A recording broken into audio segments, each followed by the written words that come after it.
John 4:48.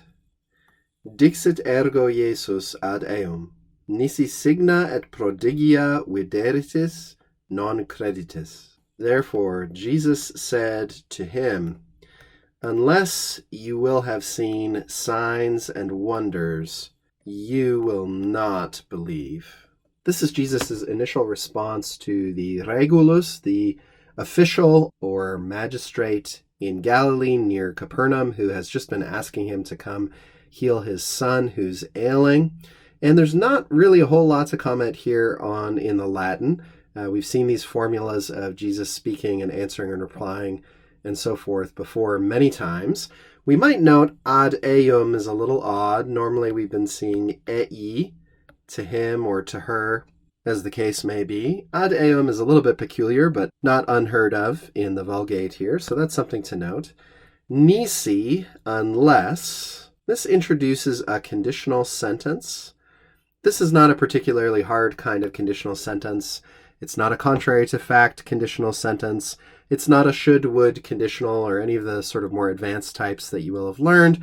This is one in which nothing in particular is implied about the reality or unreality of what we're discussing as envisioned in the conditional, and we don't need to worry too much about how to describe it as long as we understand it. So, therefore Jesus said to him, unless, then we get a future perfect form, unless you will have seen. Now, how do we form the future perfect? Let's just review this very quickly. Well, with this verb, what are our principal parts? Video, videre, vidi, visum. We take that third principal part, which gives us the perfect system. We drop the personal ending and add to this perfect stem our future forms derived from sum esse.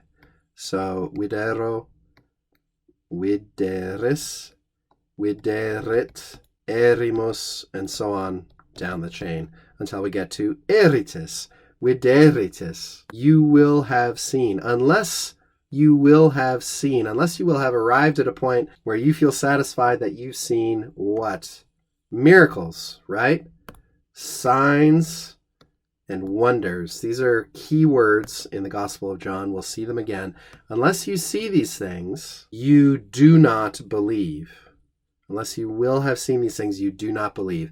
Note, this is not in the future tense. It's in the present tense.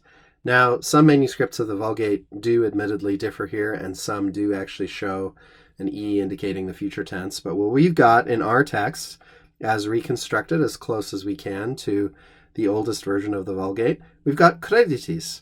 You don't believe unless you will have already seen signs and wonders.